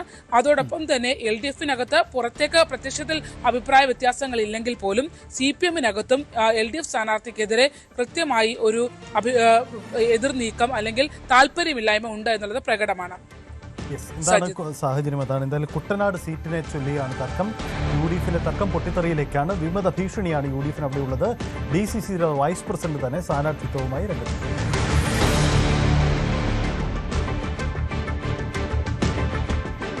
തൃപ്പൂണിത്തറ സീറ്റ് 2020-ക്ക് വിട്ടുകൊടുത്തതിൽ BJP-യിൽ അമർഷം. ജില്ലയിലെ A ക്ലാസ് മണ്ഡലത്തിൽ വിജയസാധ്യത നിലനിൽക്കെ ഘടകകക്ഷികൾക്ക് സീറ്റ് നൽകിയത് തിരിച്ചടിയാകുമെന്നാണ് പ്രവർത്തകരുടെ വികാരം. സിനിമാ താരം അഞ്ജലി നായരെയാണ് 2020 ഈ മണ്ഡലത്തിൽ സ്ഥാനാർത്ഥിയാക്കിയത്. ജില്ലയിലെ പല പ്രധാന മണ്ഡലങ്ങളിലും 2020യുമായി ധാരണയുണ്ടാക്കുന്നതിലും വലിയ ആശയക്കുഴപ്പവും എതിർപ്പും BJPക്കാണ്. BJPയുടെ എ ക്ലാസ് മണ്ഡലങ്ങളിൽ ഒന്നായാണ് എറണാകുളം ജില്ലയിലെ തൃപ്പൂണിത്തുറ മണ്ഡലം കരുതി പോന്നിരുന്നത്. കഴിഞ്ഞ കുറച്ച് നാളുകളായി BJP അവിടെ തൃപ്പൂണിത്തുറയിൽ നല്ല രീതിയിൽ തന്നെ പ്രവർത്തനം നടത്തി മുന്നേറുകയായിരുന്നു. അതിൻ്റെ ഒരു പ്രതികരണവും എല്ലാമാണ് കഴിഞ്ഞ തദ്ദേശ സ്വയംഭരണ തെരഞ്ഞെടുപ്പിൽ അവർക്ക് ലഭിച്ചത്. തൃപ്പൂണിത്തുറ നഗരസഭാ ഭരണം BJPക്കാണ്. പോയ വർഷം പ്രതിപക്ഷത്തായിരുന്നെങ്കിൽ പിന്നീട് അത് മികച്ച രീതിയിലേക്ക് ഭരണത്തിലേക്ക് കൊണ്ടുവരാനെല്ലാം തന്നെ അവർക്ക് കഴിയുകയും ചെയ്തു. നല്ല വോട്ടർമാരുള്ള മേഖല കൂടിയായിരുന്നത്. അതുകൊണ്ട് തന്നെ BJPക്ക് ഇക്കുറി അവിടെ സ്വന്തം സ്ഥാനാർത്ഥി വന്ന അതിൽ അവർക്ക് മികച്ച രീതിയിൽ ഒരു വിജയം തന്നെ നേടിയെടുക്കാൻ കഴിയുമെന്ന അവകാശവാദവുമായാണ് പ്രവർത്തകർ ഉണ്ടായിരുന്നത്. എന്നാൽ ഇത്തവണ അതിൽ സ്ഥാനാർത്ഥി നിർണയം നടത്തിയപ്പോൾ NDAയിലെ ഘടകകക്ഷിയായ 2020ക്കാണ് തൃപ്പൂണിത്തുറ മണ്ഡലം വിട്ടു നൽകിയത്. ഇത് പ്രവർത്തകരിൽ വലിയ രീതിയിലുള്ളൊരു അസംതൃപ്തി പടർത്തിയിട്ടുണ്ട്. കാരണം തങ്ങളുടെ ഒരു എ ക്ലാസ് മണ്ഡലം തന്നെ, വളരെ പ്രതീക്ഷയുള്ള ഒരു മണ്ഡലം തന്നെ ഘടകകക്ഷികൾക്ക് വിട്ടു നൽകുമ്പോൾ അത് പ്രവർത്തകരിലെ അവർക്ക് ഒരു മുന്നോട്ട് പോകാനുള്ള ഈ തെരഞ്ഞെടുപ്പുമായി ബന്ധപ്പെട്ടുകൊണ്ടുള്ള ആ പ്രവൃത്തികളിലെല്ലാം തന്നെ ഏർപ്പെടുമ്പോൾ അവർക്ക് ഒരു മാനസികമായിട്ടുള്ളൊരു തിരിച്ചടി സൃഷ്ടിക്കുമെന്നൊരു വിലയിരുത്തൽ പൊതുവെയും തന്നെയുണ്ട്. മാത്രവുമല്ല, അവിടെ മണ്ഡലത്തിൽ സ്ഥാനാർത്ഥിയാകാൻ നേരത്തെ പ്രവർത്തനം നടത്തിയിരുന്ന പല പേരുകളുമുണ്ട്. BJPയുടെ സജീവ പ്രവർത്തകരായിരുന്നു, സംസ്ഥാന തലത്തിൽ തന്നെ അറിയപ്പെട്ടിരുന്നവർ തന്നെയുണ്ടായിരുന്നു. പക്ഷേ അവരെല്ലാം നിരാശരാക്കിക്കൊണ്ടാണ് സംസ്ഥാന നേതൃത്വം ഈ ഒരു തീരുമാനമെടുത്തത്. പ്രവർത്തകർ പരസ്യമായിട്ട് ഇതിലേക്ക് ഒരു പ്രതികരണവുമായി രംഗത്ത് വന്നിട്ടില്ല എങ്കിൽ കൂടിയും തന്നെ 2020ക്ക് വിട്ടു നൽകിയതിലൂടെ വലിയ രീതിയിലുള്ളൊരു അസംതൃപ്തി പ്രവർത്തകരിൽ നിലനിൽക്കുന്നുണ്ട്. അതുപോലെ തന്നെ വൈപ്പിനും കൊച്ചിയും എല്ലാം തന്നെ കൂടുതൽ മണ്ഡലങ്ങൾ 2020ക്കാണ് വിട്ടു നൽകിയത്. BJP ആകട്ടെ ഏതാണ്ട് 4ഓളം മണ്ഡലങ്ങളിൽ മാത്രമാണ് ഇതിൽ എറണാകുളത്ത് 14 മണ്ഡലങ്ങളുള്ളതിൽ 4ഓളം മണ്ഡലങ്ങളിൽ മാത്രമാണ് മത്സരിക്കുന്നത്. കൂടുതൽ മണ്ഡലങ്ങളും 2020ക്ക് വിട്ടു നൽകിയിരിക്കുന്നു. അപ്പോൾ അതിൽ പ്രവർത്തകരിൽ ഉണ്ടാകുന്നൊരു അസഹിഷ്ണുതയുണ്ട്. അവർക്ക് കൂടുതൽ സീറ്റുകൾ കിട്ടിയിരുന്നെങ്കിൽ അല്ലെങ്കിൽ കൂടുതൽ തങ്ങളുടെ പ്രവർത്തകർക്ക് ഒരു അംഗീകാരമാകുമായിരുന്നു എന്നതെല്ലാം തന്നെ അവരുടെ പറച്ചിലുകളിൽ പെടുന്നു. ഒപ്പം തൃപ്പൂണിത്തുറ നഷ്ടമായതിൽ അവർക്ക് കാര്യമായ രീതിയിലുള്ള നിരാശയുണ്ട്. വളരെയേറെ പ്രതീക്ഷയുണ്ടായിരുന്നൊരു മണ്ഡലം തികച്ചും ഏകപക്ഷീയമായൊരു ചർച്ചകളിലൂടെയാണ് 2020ക്ക് വിട്ടു നൽകിയത് എന്നതടക്കമുള്ള കാര്യങ്ങളും അവിടെ പറയുന്നു. അതിൽ ഏത് രീതിയിലാണ് ഇത് പ്രതികരിക്കുക എന്നതാണ് ഇനി അറിയേണ്ടത്. ഇടതുമുന്നണിയിൽ RJD മത്സരിക്കുന്ന 3 മണ്ഡലങ്ങളിലെയും സ്ഥാനാർത്ഥികളെ പ്രഖ്യാപിച്ചു. കൂത്തുപറമ്പിൽ KP മോഹന് പകരം PK പ്രവീൺ മത്സരിക്കും. MV ശ്രേമസ്കുമാർ മുമ്പ് ജയിക്കുകയും കഴിഞ്ഞ തവണ T സിദ്ദിഖിനോട് പരാജയപ്പെടുകയും ചെയ്ത കൽപ്പറ്റയിൽ 2021 കോൺഗ്രസിൽ നിന്നെത്തിയ PK അനിൽകുമാറാണ് മത്സരിക്കുക. വടകരയിൽ MK ഭാസ്കരനായിരിക്കും സ്ഥാനാർത്ഥി. കഴിഞ്ഞ തവണ കൂത്തുപറമ്പിൽ നിന്നും KP മോഹൻ മാത്രമാണ് വിജയിച്ചത്.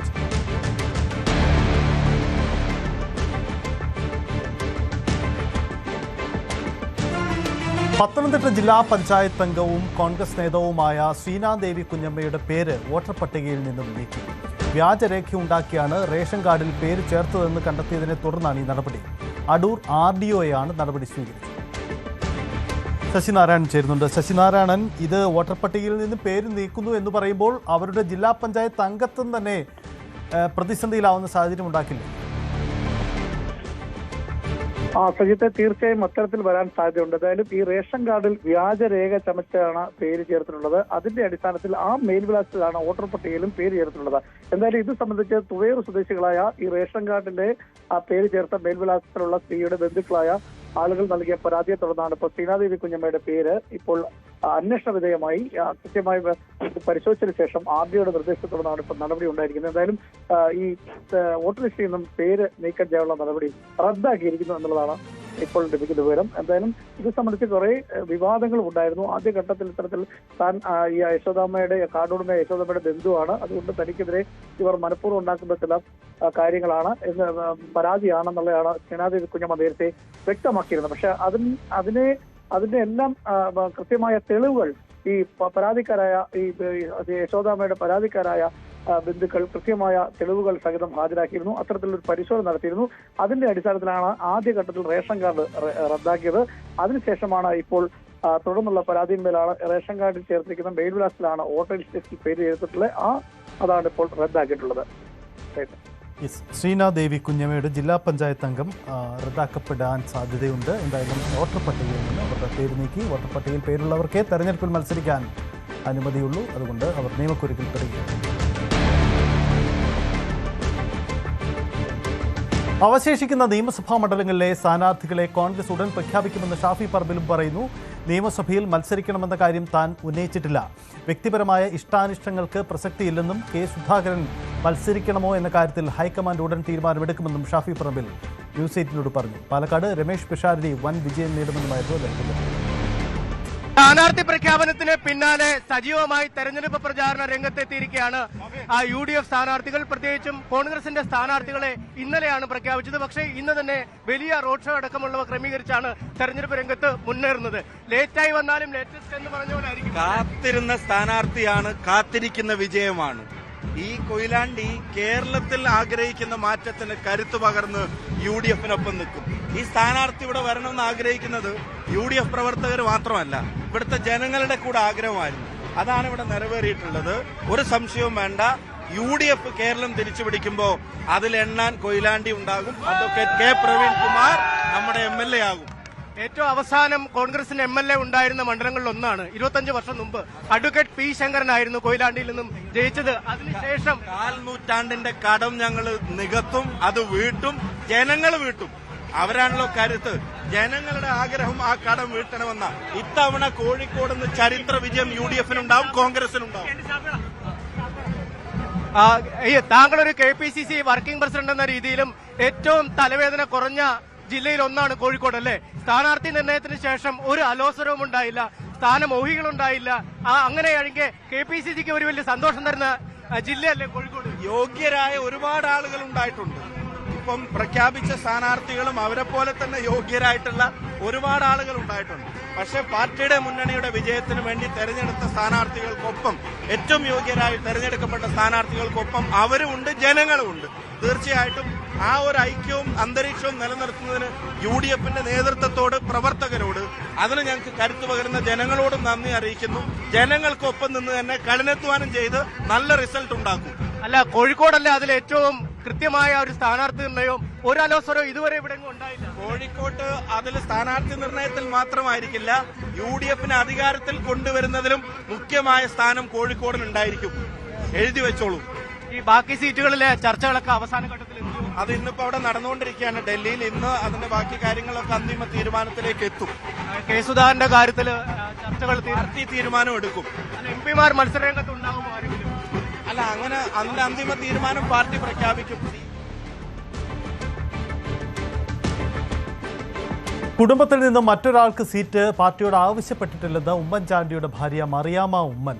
പാർട്ടിയും ഇക്കാര്യം ആവശ്യപ്പെട്ടിട്ടില്ല. വീട്ടിൽ നിന്ന് ഒരാൾ മതി സ്ഥാനാർത്ഥി എന്നതായിരുന്നു ഉമ്മൻചാണ്ടിയുടെ നിലപാട്. സ്ഥാനാർത്ഥിത്വ വാർത്തയിൽ മാധ്യമങ്ങളുടെ സോഴ്സ് എന്താണെന്നും ആയിരുന്നു തിരികെയുള്ള ചോദ്യം. ഉമ്മൻചാണ്ടിക്കെതിരെ നിലപാടെടുത്ത KB ഗണേഷ് കുമാറിനോട് താൻ ക്ഷമിച്ചതായും മറിയാമ്മ ഉമ്മൻ. തെരഞ്ഞെടുപ്പിൽ ഉമ്മൻചാണ്ടി ഒരു വലിയ സാന്നിധ്യമായിരുന്നു. എല്ലാ തെരഞ്ഞെടുപ്പുകളിലും, സീറ്റ് നിർണയ ചർച്ചകളിലടക്കം എല്ലാത്തിലും. ഇപ്പോൾ ഉമ്മൻചാണ്ടി ഇപ്പോഴും കോൺഗ്രസ് നേതാക്കൾക്കിടയിൽ, UDF നേതാക്കൾക്കിടയിൽ വലിയ സാന്നിധ്യമായി നിൽക്കുന്നത് ഈ പുതുപ്പള്ളിയിലെ ഈ കല്ലറയിലാണ്. എനിക്കൊപ്പോൾ ഉള്ളത് ഉമ്മൻചാണ്ടിയുടെ സഹധർമ്മിണി മറിയാമ്മ ഉമ്മനാണ്. ആ ഒരു സാന്നിധ്യം ഒരിക്കലും മാറില്ല അല്ലേ?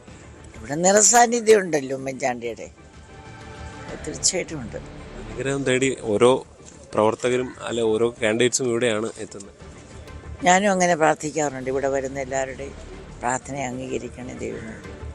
കോൺഗ്രസിൽ നിന്നും അദ്ദേഹം മരിച്ചാലും മാറ്റിവെക്കാൻ പറ്റില്ല അല്ലേ? കോൺഗ്രസ് അല്ല, കേരളത്തിൽ അദ്ദേഹത്തെ മാറ്റിവെക്കാൻ ഒക്കത്തില്ല. എങ്ങനെയാണ് ഇത്തവണത്തെ ഒരു തെരഞ്ഞെടുപ്പ്? സ്ഥാനാർത്ഥികളൊക്കെ വന്നു തുടങ്ങിയിരിക്കുന്നു. എങ്ങനെയാണ് കാണുന്നത്? UDF വീണ്ടും അധികാരത്തിൽ വരുമോ? UDF വീണ്ടും അധികാരത്തിൽ വരുമെന്ന് ഞാൻ വിശ്വസിക്കുന്നു, പ്രത്യാശിക്കുന്നു. ചാണ്ടിയുടെ ഇവിടുത്തെ ഒരു സാഹചര്യം എങ്ങനെയാണ് പുതുപ്പള്ളി? അത് നിങ്ങൾക്ക് തന്നെ തോന്നുന്നു. അത് ഞാൻ പറയാനായിട്ട് ഞാൻ രാഷ്ട്രീയക്കാരിയല്ലോ പോലെ. ഈ രണ്ടാം തവണയാണ് ചാണ്ടി മത്സരിക്കുന്നത്. ഉമ്മൻചാണ്ടിയും ചാണ്ടിയും തമ്മിലുള്ളൊരു വ്യത്യാസം എന്തെങ്കിലും ഫീൽ ചെയ്യുന്നുണ്ടോ? അത് ഞാൻ പറഞ്ഞിട്ട് ഉമ്മൻചാണ്ടി റെക്കോർഡ് പല കാര്യങ്ങളും ഭേദിച്ചു കഴിഞ്ഞു. ചാണ്ടി ഉമ്മൻ എന്തൊക്കെയാണ്? അത് ഒന്നാമത്തെ കാര്യം നടപ്പ്. ഉമ്മൻചാണ്ടി ഫാസ്റ്റായിട്ട് നടക്കും, ചാണ്ടി മോൻ ഓടും. ഉമ്മൻചാണ്ടി തേഞ്ഞ ചെരുപ്പോടെ നടക്കും, ചാണ്ടി ഉമ്മൻ ചെരുപ്പില്ലാതെ നടക്കും. ഉമ്മൻചാണ്ടിക്ക് കേരളത്തിലെ എല്ലാ ഊടുവഴികളും അറിയാം. ചാണ്ടി ഉമ്മൻ ഇന്ത്യയിലെ എല്ലാ സ്റ്റേറ്റ്സിലും മിക്കവാറും ഒരുപാട് പട്ടണങ്ങളും സിറ്റീസും ഒക്കെ അറിയാം. പിന്നെ ഉമ്മൻചാണ്ടിക്ക് NRIs ഒരുപാട് NRIകളുമായിട്ടും ഒക്കെ നല്ല സ്നേഹബന്ധങ്ങളുണ്ട്. ചാണ്ടിക്കാണെങ്കിൽ ഭൂഖണ്ഡത്തിൽ തന്നെ ഒരുപാട് ഇന്ത്യക്ക് അപ്പുറത്ത് ഒരുപാട് വ്യക്തിപരമായ ബന്ധം ഉണ്ട്. അച്ഛൻ്റെ വഴി തന്നെയാണ് മോനപ്പോൾ. അച്ഛനെ ഒരുപടി കടത്തി വെട്ടിയാൽ തന്നെ എനിക്കെപ്പോഴും അങ്ങനെ ഫീൽ ചെയ്തിട്ട്. വീട്ടിൽ നിന്ന് ഒരാൾ മാത്രം സ്ഥാനാർത്ഥിയായി മതി എന്ന് പറഞ്ഞോ ഈ മറിയയുടെ കാര്യത്തിൽ? നിങ്ങൾ തന്നെ പറയുന്നല്ലേ, എന്നോട് ചോദിച്ചിട്ടില്ല. നിങ്ങൾ തന്നെയൊക്കെ പറഞ്ഞിട്ട് നമ്മൾ എന്ത് ചെയ്യാനാ? അല്ല, മറിയ കൂടി വരുന്നത് നല്ലതാണ്. മറിയയും ആ നിലയിൽ നന്നായി പ്രവർത്തിക്കുന്ന ഒരാളല്ലേ. മറിയയുടെ പ്രവർത്തനത്തെക്കുറിച്ച് എനിക്ക് അഭിപ്രായ വ്യത്യാസമില്ല. പക്ഷെ കുഞ്ഞ് പണ്ട് പറഞ്ഞിട്ടുണ്ട് കുടുംബത്തിന് ഒരാൾ മതിയെന്ന്. അത് പണ്ടേ കുടുംബം അംഗീകരിച്ചതാണ്. മറിയക്കുട്ടി ആവശ്യപ്പെട്ടിട്ടില്ല, ആരോട് പാർട്ടിക്കാരെ ആവശ്യപ്പെട്ടു. പിന്നെ നിങ്ങളെന്താ ഇങ്ങനെ പറഞ്ഞിട്ട് നടക്കുന്നത്? നിങ്ങളുടെ എവിടുന്നാ ഈ സോഴ്സ്? അത് പറ, അതെനിക്ക് അവരോട് ചോദിക്കാം. നിങ്ങൾക്ക് ഈ സോഴ്സ് എവിടുന്നാ കിട്ടിയത്? ഞാൻ അവരോട് ചോദിക്കാം. വാർത്തയെല്ലാം തെറ്റാണ്. അത് വാർത്ത എവിടുന്നാ കിട്ടിയത് എന്നോട് ഞാൻ ചോദിച്ചാൽ അവരോട് പറയാം. ഞാനെന്ത് പറയാനാ? പാർട്ടി അങ്ങനെ ആലോചിക്കുന്നില്ല അല്ലേ? എൻ്റെ അടുത്താരും ചോദിച്ചിട്ടില്ല. ഈ ഗണേശൻ ഈ അടുത്ത് അദ്ദേഹത്തിനെതിരെ പറയുന്ന കുറേ പ്രസ്താവനകളുണ്ടല്ലോ, ഉമ്മൻചാണ്ടി സാറിനെതിരെ അടക്കം. അതിനെ എങ്ങനെയാണ്? ഗണേശിന് വേണ്ടി ഞാൻ മത്സര ചേച്ചി എൻ്റെ അടുത്ത ഫ്രണ്ടായിരുന്നു. ആ അമ്മയുടെ മോൻ എനിക്ക് മോനെ പോലെ തന്നെയാണ്. ഗണേശിന് വേണ്ടി വന്യവയോധികനായ അലക്സാണ്ടർ അച്ഛനുമായിട്ട് നന്നുകോട് പള്ളി മത്സര ചേച്ചി പറഞ്ഞനുസരിച്ച് ഞാൻ പിള്ളേർക്ക് അറിയത്തില്ല, ഗണേശിന് ചിലപ്പോൾ അറിയത്തില്ലായിരിക്കും, ഒരുപാട് ഞാൻ പ്രാർത്ഥിച്ചിട്ടുണ്ട്. അമ്മ മത്സര ചേച്ചി എൻ്റെ ബാവയെ അവർ തമ്മിലൊന്ന് സ്നേഹിക്കാൻ അപ്പൻ പ്രാർത്ഥിക്കും. അങ്ങനെ ഞാൻ പ്രാർത്ഥിച്ചിട്ടുണ്ട്. ഗണേശൻ അറിയണമെന്നില്ല, ഞങ്ങൾ നല്ല ബന്ധമാണ്. എനിക്ക് മോനെപ്പോൾ തന്നെ ഇപ്പോഴും ഗണേശ്. ഈ പറഞ്ഞൊന്നും അപ്പം അങ്ങനെ പറയാൻ പാടില്ലാത്തായിരുന്നു ഗണേശ്. അത് നിങ്ങൾ തീരുമാനിച്ചു.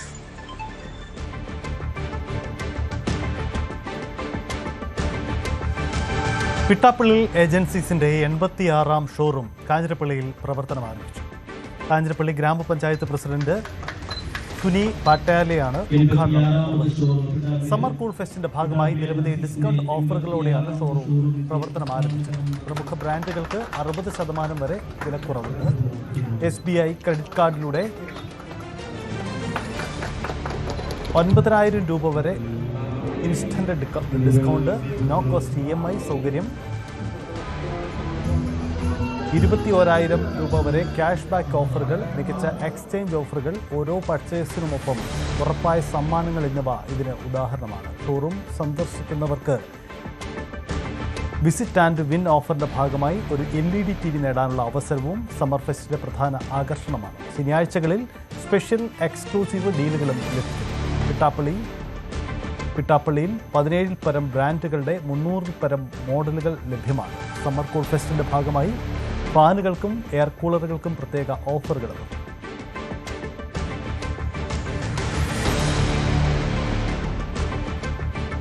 പൂർണ്ണമാവുന്നു. ഇനി സ്പോട്ട്ലൈറ്റ്.